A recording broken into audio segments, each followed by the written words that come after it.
इससे पिछले के क्लास में जो है वो हम लोग क्वेश्चन नंबर 23 तक कर चुके थे, और आज जो हम लोग करने वाले हैं वो उसके आगे का काम करेंगे आर डी शर्मा से ही। और आर डी शर्मा का खासियत ये होगा इस वाले में कि हम लोग बस जितने स्पीड में बना सकते हैं वैसे, जैसे क्लासरूम होता है ना वैसा का वैसा ही करेंगे। मगर इससे पहले कि क्लास स्टार्ट करें, एक मेरे पास में जो कमेंट्स आया था, मुझे ये पता तो नहीं चलता कि कौन सा सब्सक्राइब किए हैं, अगर इसलिए मैं बोल रहा हूँ कि अगर आप कहीं से सब्सक्राइब मेरे चैनल को कर रहे हैं तो अपने उस जगह का नाम भी साथ साथ में मेंशन कर दीजिए, ताकि मुझे ये पता लग जाएगा कि हाँ आप इस जगह से हैं, और मुझे अच्छा लगेगा, और कोई बात नहीं इसके अलावा।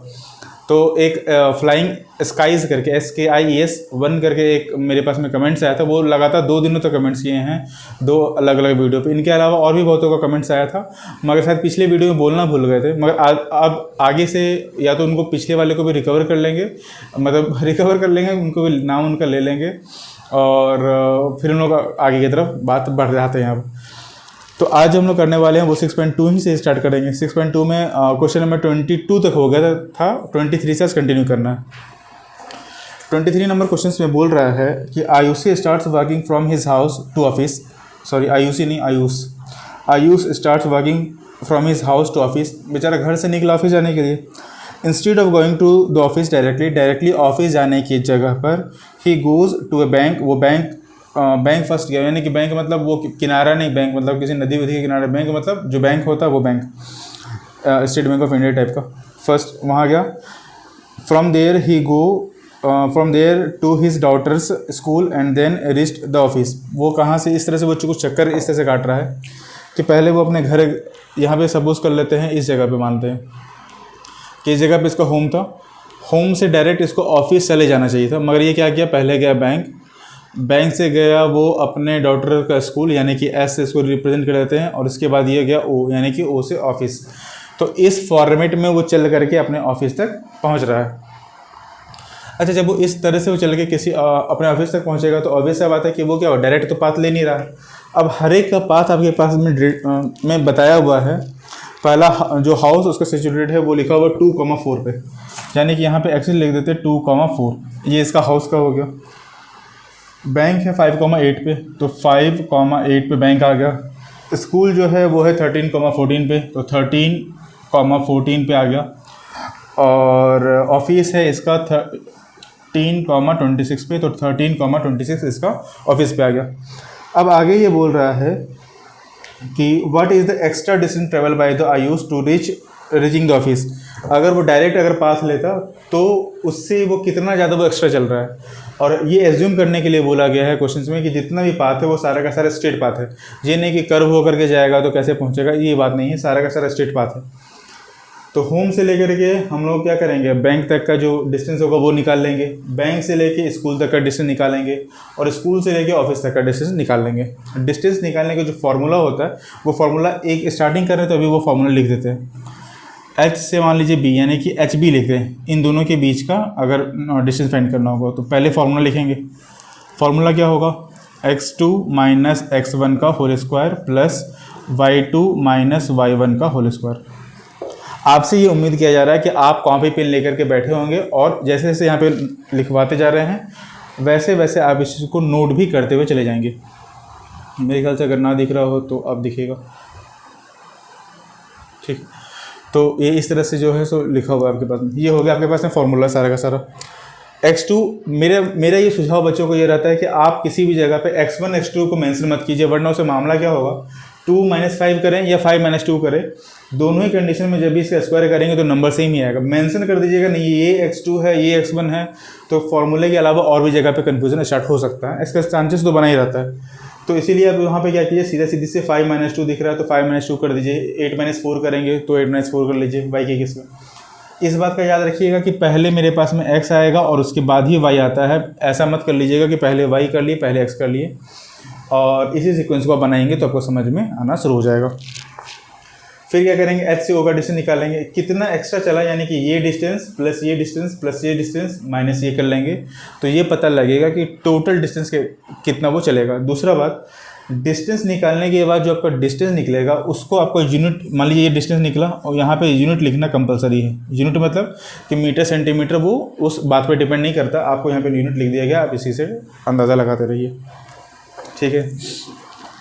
ये एनसीईआरटी एग्जाम्पल का क्वेश्चन था। अब आते हैं 24 वाले पे। फाइंड द वैल्यू ऑफ के if the point P 0,2 is equi distance from 3, K and K, 5।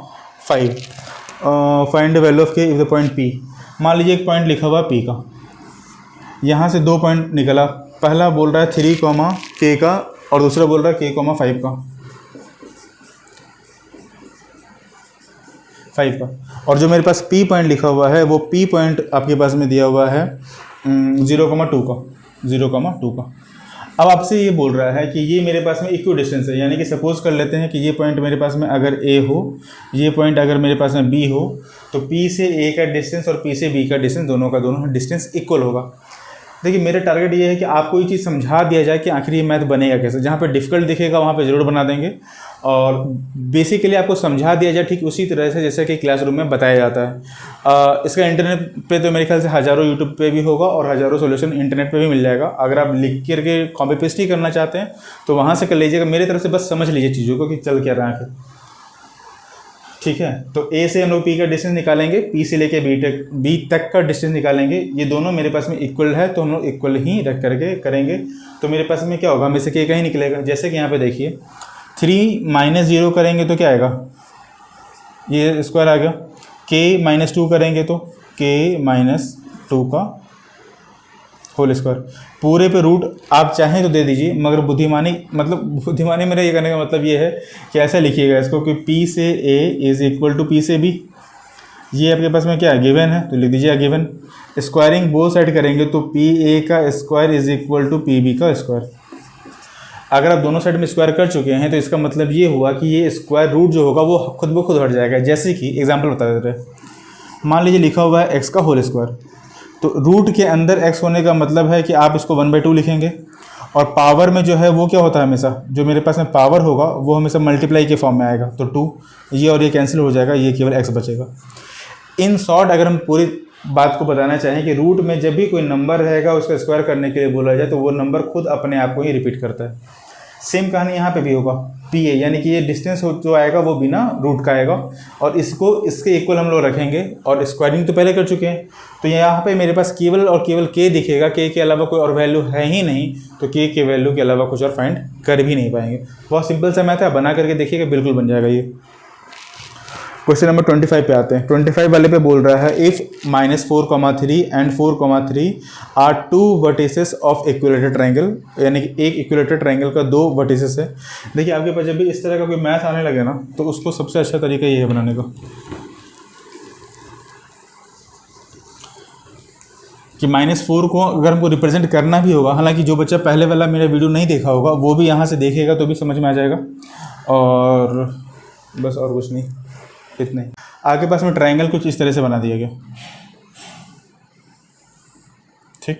बोल रहा है ये -4,3 का है, ये 4,3 का है, और ये ABC कर देते हैं, ये x, y है, ये पॉइंट B है और ये पॉइंट C है, ठीक है।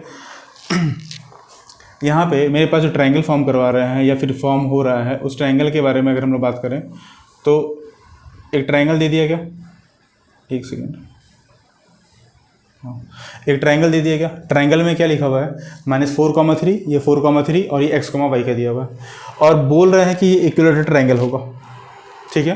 क्या बोल रहा है कि ये एक इक्विलेटरल ट्रायंगल होगा अगर इसका origin, find the coordinate of the third vertex given that the origin lies in the interior of the, अगर इसका ओरिजिन यहाँ पे है तो और एक ओरिजिन यहाँ पे भी हो सकता है, कहीं भी हो सकता है, बनाने वाले पे डिपेंड करता है कि ओरिजिन वो कहाँ पे खींचना चाहेगा। अगर इंटीरियर होगा तो इसका पॉइंट बताइए क्या आएगा, अगर ये एक्सटीरियर आएगा होगा तो इसका पॉइंट बताइए क्या आएगा,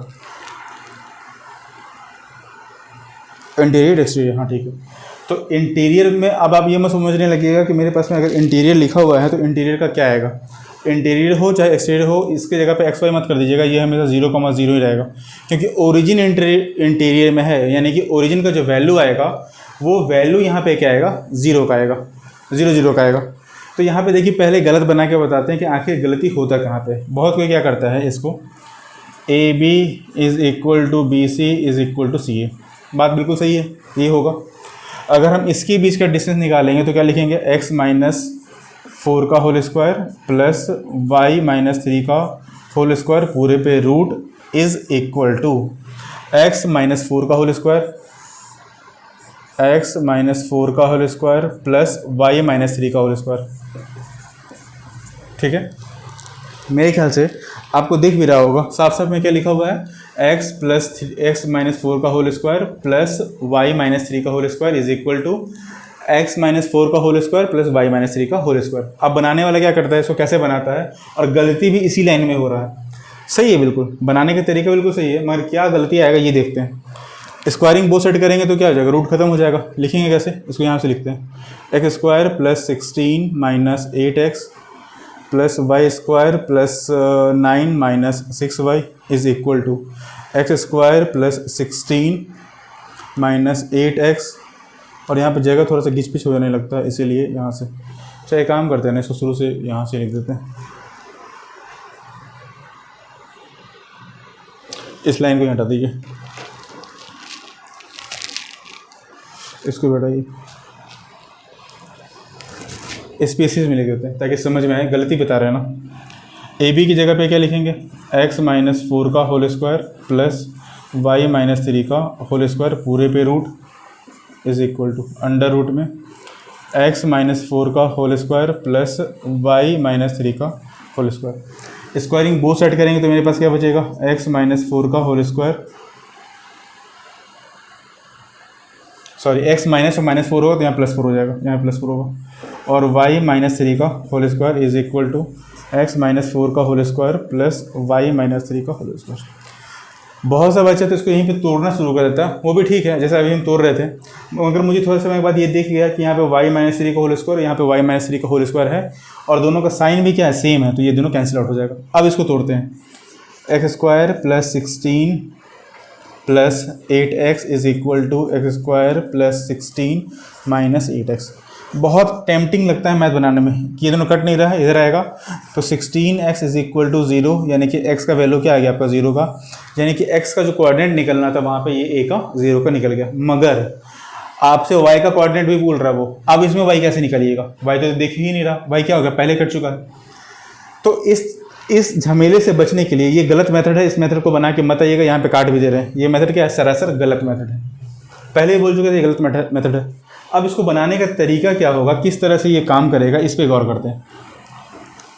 यहाँ पे तो कट गया क्योंकि y वाले में अब हम रख ही नहीं सकते, y तो मेरे पास पहले ही कट चुका था, तो जब y है ही नहीं तो y का हम लोग कोऑर्डिनेट फाइंड भी कैसे कर सकते हैं, y का कोऑर्डिनेट फाइंड ही नहीं होगा।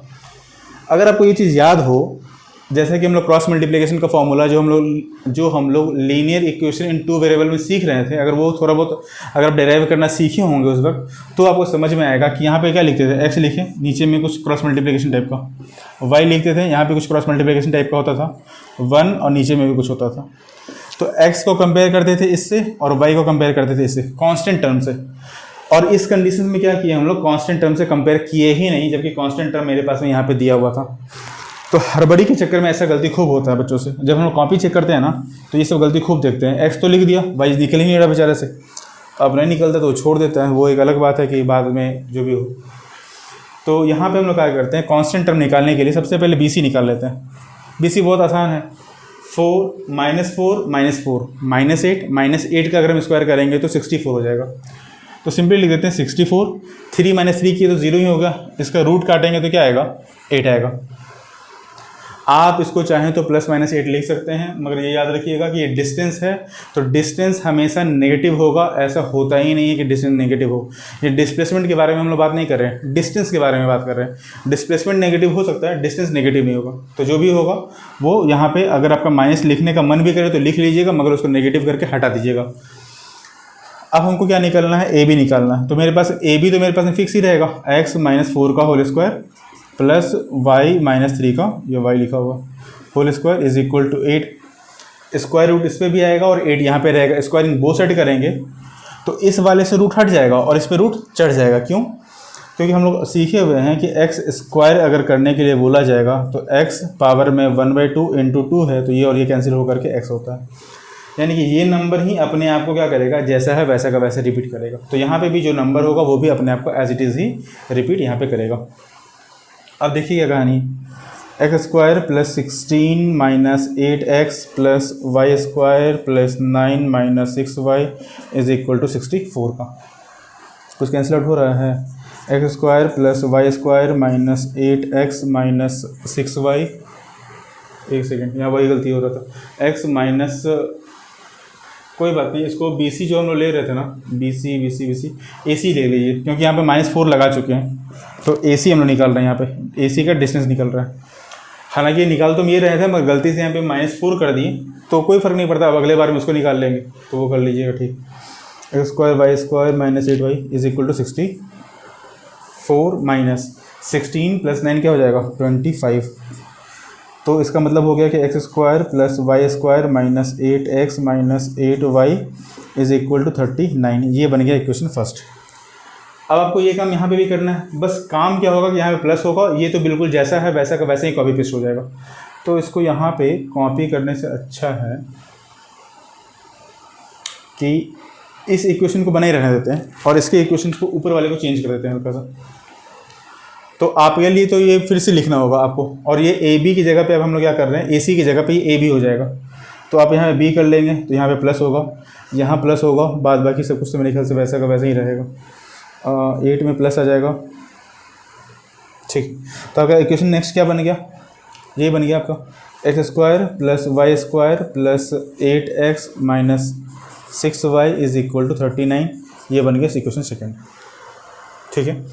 और नहीं भी तो आप निकाल लीजिएगा ना ए से बी का डिस्टेंस क्या आएगा, और फिर इसको सॉल्व कर लेंगे। सॉल्व कैसे करेंगे, माइनस कर देंगे, minus minus minus plus minus, ये कैंसिल आउट होगा, नहीं होगा, ये कैंसिल आउट होगा। एक सेकेंड, ये 8y कहाँ से आ रहा,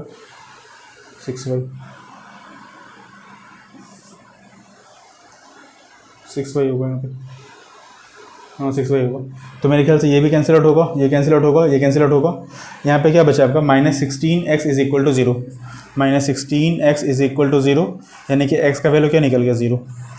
देखिए यहाँ पे जो 0 निकला, इसका सबसे बड़ा खासियत ये है इस वाले 0 का कि आप यहाँ से y की तरफ जाएंगे तो आपको y का वैल्यू दिखना शुरू हो जाएगा, ठीक है। y का वैल्यू यहाँ से आपको दिखना शुरू हो जाएगा। तो आप क्या करेंगे, इस वाले को उठा करके फर्स्ट वाले क्वेश्चन में पुट कर दीजिए। तो आपके पास में मोटा मोटी आपके पास में x तो 0 हो गया, ये 0 और कुछ नहीं, यानी कि y square minus 6y minus 39 is equal to 0। ये आपका इक्वेशन फॉर्म हो गया। ये क्वाड्रेटिक इक्वेशंस पे नहीं टूटने वाला। जो बच्चा क्वाड्रेटिक इक्वेशंस पढ़ा है उसके लिए थोड़ा सा हम हिंट्स दे दें कि उसके लिए, जो नहीं पढ़ा उसके लिए, उसका फॉर्मूला होता है x is equal to -b plus minus under root b square minus 4ac upon में 2a। ये अब आपका मेहनत करने का काम है कि किस तरह से इसको वैल्यू को पुट करेंगे और y के वैल्यू को क्या निकाल के लाएंगे। यहाँ पे मेरे काम समझाने का वो काम हम 100% करने वाले हैं। b माइनस बी की जगह पे हम लोग क्या पुट करेंगे, माइनस ऑफ -6, यानी कि इस पूरे -b की जगह पे आएगा 6 का, ये 39 लिखा हुआ है, 39, हाँ ये भी 9 ही है। a जो होगा वो होगा कोफिशिएंट ऑफ वाई स्क्वायर, यानी कि 1। a की जगह पे क्या पुट करेंगे, नीचे में भी ये a लिखा हुआ है, a ही लिखा हुआ है ये a। और c की जगह पे क्या आएगा आपके पास है -39, तो c की जगह पे 39। जो भी वैल्यू को आप पुट करेंगे उसका 2 रिजल्ट निकल के आएगा, क्योंकि कोऑर्डिनेट है ना, डिस्टेंस तो आपके पास में नेगेटिव नहीं आ सकता था, मगर पॉइंट आपका नेगेटिव पॉजिटिव दोनों ही आ सकता है। तो जब भी आपके पास में पॉइंट आएगा, इसमें तो 2 एस्पेक्ट निकल के सामने आएगा, प्लस माइनस में आएगा कंडीशंस। तो जो प्लस में आएगा वो बाहर की तरफ, जो माइनस में आएगा वो इन जनरल अंदर की तरफ आपका पॉइंट चला जाएगा। और इस तरह से इतने लंबे चौड़े मेहनत के बाद आपका ये मैथ कंप्लीट होगा, ठीक है। उम्मीद करते हैं कि ये यहाँ पे अगर वो समझ में ना आया हो तो आपको ज़्यादा मेहनत नहीं करना है, ए से बी निकालना है, ए से सी निकालिए, दोनों को ही इससे कंपेयर करेंगे। फर्स्ट इक्वेशन में सेकंड इक्वेशन को माइनस करेंगे, जो रिजल्ट आएगा उसमें एक्स के वैल्यू को पुट करेंगे, वाई के वैल्यू को पुट करेंगे और आंसर लेके आएंगे। इतना ही कहानी था, फिर से बोलते रहे। ए बी का डिस्टेंस निकालिए, ए बी का distance is equal to B C का डिस्टेंस रखेंगे, सॉल्व करेंगे। ए सी का distance is equal to B C का डिस्टेंस रखेंगे, सॉल्व करेंगे। 2 इक्वेशन फॉर्म हो जाएगा, A B is equal to B C और A C is equal to B C. 2 equation form करिए, दोनों में से माइनस करेंगे और माइनस करने के बाद जो रिजल्ट आएगा उस रिजल्ट पे हम लोग मैथ्स को बनाना शुरू करेंगे, ठीक है। उम्मीद करते हैं। और उसके बाद वाई वाले कंडीशंस में जो फॉर्मूला लिखाए थे उसमें ये बता दिया गया था, -a का मतलब होगा coefficient of x square, b का मतलब होगा कोफिशिएंट ऑफ कांस्टेंट y, और c का मतलब होगा कांस्टेंट टर्म। इतना ही सेवेंथ करना है, वैल्यू का रख करके देखिएगा, वो बन जाएगा, और ना बने तो फिर पीछे से तो हम नहीं हैं पीछे से हम आपके खड़े ही हैं। किसी भी कीमत पर कोई भी सपोर्ट का ज़रूरत होगा तो बिल्कुल बताएंगे आपको। 25 हो गया। 26 के बारे में बात करें तो बोल रहा है, so that the points -3, -2, -5, 2, -3 and 4, 5 are the vertices of a rhombus, find the area of this rhombus. तो ठीक है, रोम्बस के बारे में मेरे ख्याल से ये बहुत सिंपल सा क्वेश्चन है कि आपके पास में ये रोम्बस फॉर्म हो गया, कुछ ऐसा ऐसा दिखेगा रोम्बस। बहुत कोई काइट अभी भी बनाता 10th क्लास में आने के बाद भी, भाई काइट वेट बनाने वाला काम बीत गया एज के हिसाब से। रोम्बस इस तरह से बनाइए, काइट के शेप का होता है, बचपन में ये बताया गया था, ABCD। डायगोनल्स के बारे में बात करें तो ये डायगोनल्स D1 होगा और D2 होगा, कोई भी D1 D2 हो जाएगा, क्योंकि इसके एरिया के बारे में बात चल रहा है, और एरिया फाइंड करने का तरीका half into D1 into D2। जैसे ही आप इस फॉर्मूले को लिखेंगे आपका एरिया फाइंड हो जाएगा। एक और बात जो यहाँ पे इंपॉर्टेंट है वो ये कि इसका पॉइंट जो लिखा हुआ है वो लिखा हुआ है -3, -2, -5, -5, 2, -3 और 4, का।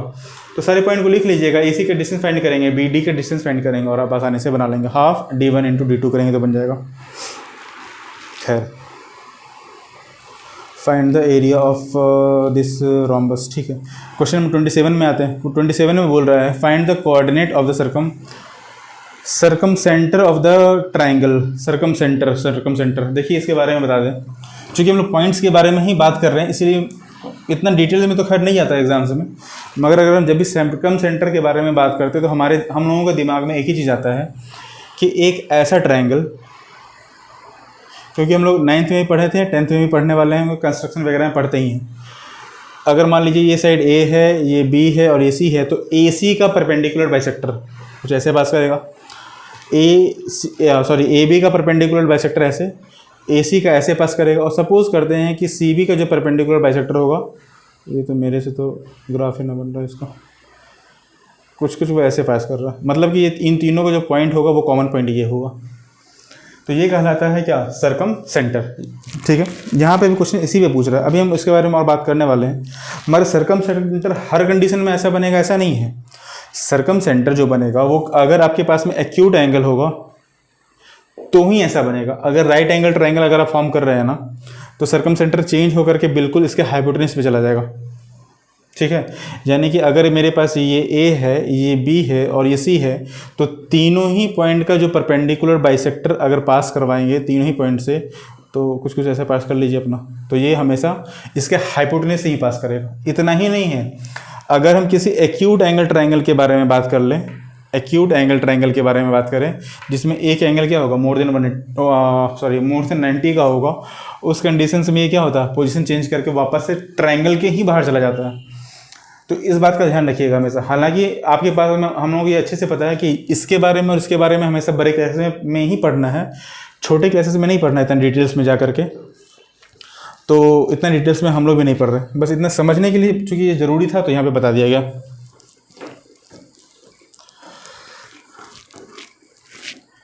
अब हम लोग अगला क्वेश्चन पे आते हैं, नहीं सॉरी इसी पे आगे बात करते हैं। क्वेश्चन बोल रहा है आपका, find the coordinate of a circumcentre of a triangle whose vertices are 3, 0, -1, -6 and 4, -1। Also find its circumradius. ठीक है, तो परपेंडिकुलर बाइसेक्टर के बारे में जो बात की है वही बात वापस से आ जाते हैं कि मेरे पास जब भी परपेंडिकुलर बाइसेक्टर के बारे में बात होगा, और ये सपोज कर लीजिए परपेंडिकुलर बाइसेक्टर है, इस वाले साइड का, इस वाले साइड का एक ट्रायंगल फॉर्म करवाइए, ये इस साइड का, ये इस साइड का, और तुमको तो पास यहीं से करना है, इस वाले साइड का, तीनों साइड का परपेंडिकुलर बाइसेक्टर है। इसका ये पूछा क्योंकि यहाँ से अगर हम पॉइंट को रख करके ऐसे करके ड्रॉ करेंगे ना, तो ये एक सर्किल ड्रॉ हो जाएगा। ठीक है, तो हम लोग केवल पॉइंट के बारे में ही पढ़ना आना शुरू करेंगे तो पॉइंट में ही कितना नहीं बोलेगा, आप बोर हो जाएंगे इतना बोलेंगे तो। Find the coordinate of a circumcentre of a triangle whose vertices are 3, 0, -1, -6, 4, whose vertices are इतने इतने फाइंड सर्कमफ्रेंस, ठीक है। तो मेरे पास में ये पॉइंट लिखा हुआ है, आपके पास में वो पॉइंट लिखा हुआ है 3,0 का, -1 का, -6 का और 4 का, -1 का। तो सारा पॉइंट निकाल लीजिएगा। परपेंडिकुलर डिस्टेंस के बारे में पूछे तो ये मिड पॉइंट ही होगा, परपेंडिकुलर बाइसेक्टर बोलते हैं इसको, mid point mid point mid point, तो सारे का मिड पॉइंट आ गया। मगर इस बात का ध्यान रखिएगा कि ये मेरे पास में सेंट्रॉइड के बारे में बात नहीं कर रहा। बहुत सा बच्चा क्या करता है, सेंट्रॉइड का फॉर्मूला होता है x1 + x2 + x3/3, तो इसी से फाइंड कर लेता है। तो सेंट्रॉइड में ये कहानी नहीं चल रहा है साइड को बाइसेक्ट करने वाला, सेंट्रॉइड में चल रहा है एंगल के बारे में, यहाँ पे साइड के बारे में बात हो रहा है। तो इन सब चीज़ों से बचिएगा, ठीक है। बस हो गया, उसके बाद डिस्टेंस फाइंड करते हुए निकालना है। अगले क्वेश्चन पे आते हैं। 28 नंबर में बोल रहा find A point on x axis which is equi distance from point 7,6 and अगर एक्स पॉइंट पे कुछ है, इसका मतलब है इसका एक्स होगा और वाई क्या हो जाएगा, 0। बोल रहा है आपके पास में एक ऐसा पॉइंट है एक्स एक्सिस पे जो 7,6 से और -3,4 से, यहाँ से यहाँ का डिस्टेंस और यहाँ से यहाँ का डिस्टेंस इक्वल दिया हुआ है। तो डिस्टेंस ही तो फाइंड करना है, एक्स एक ही यूनिट लिखा हुआ है, इसी से आपका वैल्यू फाइंड हो जाएगा। तो बना लीजिएगा इसको। 29 के बारे में बात करें तो बोल रहा है show that the points 5,6, 1,5, 2,1 and D 6,2 are vertices of a square. तो वर्टिसेस ऑफ ए स्क्वायर के लिए बड़ा ज़रूरी है, इसके बारे में बात कर ही ले कि मेरे पास में अगर कोई स्क्वायर फॉर्म कर रहा है तो इसका डायगोनल्स क्या आएगा, इक्वल आएगा। तो D1 और D2 का इक्वल आने पे क्या हो जाएगा, ये बन जाएगा स्क्वायर, और नॉट इक्वल टू आने पे ये बनेगा रोम्बस और वर्टिसेस ऑफ स्क्वायर। तो आपको सारा साइड्स के अलावा एडजेसेंट साइड तो होगा ही होगा इक्वल, मगर एडजेसेंट साइड के अलावा, एडजेसेंट बनने इसके बगल में ये और इसके बगल में ये, दोनों का दोनों इक्वल आना चाहिए। तो अब चारों साइड निकालेंगे, दोनों डायगोनल्स निकालेंगे, चारों साइड्स आपस में इक्वल आना चाहिए और डायगोनल्स आपस में इक्वल आएगा तो हम लोग बोलेंगे ये स्क्वायर फॉर्म कर रहा है। अगला क्वेश्चन बोल रहा है prove that the points A 2,3, B -2,2, C -1, -2 and D 3, -1 और vertices of a square ABCD। ये होगा या नहीं होगा, सेम ही कहानी है मेरे ख्याल से, कुछ खास तो है नहीं, तो वैसे ही होगा, ये भी उसमें वही काम करेंगे। अगला क्वेश्चन बोल रहा है name the type of triangle PQR formed by the points P √2, √2, Q -√2, -√2 और R पॉइंट लिखा हुआ है आपका -√6, √6। इस बात का ध्यान रखिएगा कि -√2 होने में और √-2 होने में ज़मीन आसमान का अंतर है। ये नंबर मेरे पास में कॉम्प्लेक्स नंबर है जिसको कि हम लोग आई से या आयोटा वगैरह से रिप्रेजेंट करते हैं। मेरा बहुत पहले एक वीडियो आया था 1-2 महीना पहले, उसमें इंट्रोडक्शन वीडियो जब चल रहा था उसमें हम आयोटा के बारे में बात किए थे। ये बेसिकली 11th क्लास में पढ़ना, ये कॉम्प्लेक्स नंबर होता है। ये आपका सर्ड्स होगा, एक तरह का नंबर होगा जिसको आप नंबर लाइन पर रिप्रेजेंट कर सकते हैं। ये इरेशनल नंबर होगा, ये कॉम्प्लेक्स नंबर होगा। तो ये आपका पॉइंट लिखा हुआ है, इसको देखिए घबराने की जरूरत नहीं है। टाइप्स ऑफ ट्रायंगल, तो ठीक है, मेरे पास में P से Q का, Q से R का और R से P का डिस्टेंस फाइंड कर लेंगे। जिस तरह का भी ट्रायंगल होगा, इक्विलेटरल होगा तो तीनों साइड इक्वल, आइसोसेलेस आएगा तो कोई 2 साइड इक्वल, और अगर स्केलेन ट्रायंगल होगा तो कोई भी साइड इक्वल नहीं आने वाला, और आपका ये मैथ बन के रेडी हो जाएगा। क्वेश्चन नंबर 30 के बारे में बात करें अगर, तो 30 नंबर क्वेश्चन में बोल रहा है find the point on x axis which is equi distance from point -2,5 and 2, -3। अब वही एक्स वाला ही कहानी है मेरे ख्याल से, ये 2 पॉइंट का बस चेंज कर दिया है। तो अब अगर इसके डिस्टेंस को भी फाइंड कर लेंगे तो भी वैसा ही बनेगा, बस इसका पॉइंट याद रखिएगा -2,5 एंड 2, -3 है। क्वेश्चन नंबर 31 के बारे में बात करें तो 31 वाले में बोल रहा है find the value of x such that PQ is equal to QR where the coordinate of PQ and R are ARE, PQ and R are 6, -1, 1, 3 and x, 8 respectively. तो PQ का भी डिस्टेंस लिखा हुआ है, P का भी दिया हुआ है आपका कोऑर्डिनेट 6, -1 का, Q का कोऑर्डिनेट लिखा हुआ है 1, 3 का, और R का कोऑर्डिनेट दिया हुआ है x, 8 का। तो डिस्टेंस ही फाइंड करना, सारे का डिस्टेंस आप निकाल लेंगे। PQ is equal to QR put करेंगे, x का वैल्यू दिखाई देगा, स्क्वायरिंग बोथ साइड बना लीजिएगा। 32 वाले में अगर आए तो बोल रहा है prove that the points 0, 0, 5, and 5, prove that the points 0, 0, 5, and -5, are the vertices of right isosceles triangle. तो राइट आइसोसेलेस ट्रायंगल होता क्या बेसिकली, एक ऐसा राइट एंगल ट्रायंगल जो आइसोसेल्स ट्रायंगल भी होना चाहिए। तो हाइपोटेन्यूज तो कभी किसी के बराबर हो ही नहीं सकता, 90 के अपोजिट होने का तो सवाल ही नहीं उठता कि ये किसी के इक्वल होगा। एक ही कंडीशन हो सकता है जब ये 45 का आ जाए और ये भी कितने का आ जाए, 45 का आ जाए, तो ये साइड की इक्वल आ जाएगा। तो बेसिकली इसमें भी आपका हर एक जगह पे आपको साइड मतलब साइड ही फाइंड करने के लिए बोल रहा है, और जब आपका साइड फाइंड हो जाएगा तो दो साइड आपको इक्वल दिखाई देगा और एक साइड आपका दिखाई देगा बड़ा। तो करना क्या है इसमें, हाइपोटेन्यूज का square is equal to perpendicular का स्क्वायर प्लस बेस का स्क्वायर करेंगे। तो क्या होगा आपके पास में, परपेंडिकुलर का स्क्वायर प्लस बेस का square is equal to hypotenuse का स्क्वायर दिखना चाहिए। अगर ऐसा कंडीशन सेटिस्फाई होगा तो हम लोग बोलेंगे कि ये आइसोसेल्स राइट एंगल ट्रायंगल है, साथ में दो साइड इक्वल भी आना चाहिए।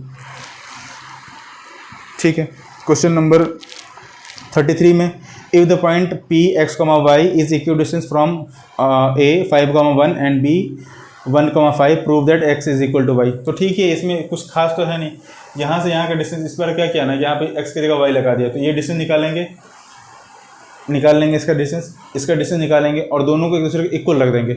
अगर कट कुटा करके अगर आपका X is equal to Y दिखाई देगा तो उसे बोलेंगे कि हाँ है, और नहीं दिखाई देगा तो बोलेंगे नहीं होने वाला।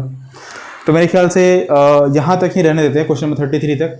34 से हम लोग अगले क्लास में वापस से कंटिन्यू कर लेंगे। मेरे ख्याल से इसका 2 पार्ट और लगेगा, 2 पार्ट में ही इसका आ जाएगा, पूरा का पूरा कंप्लीट हो जाएगा।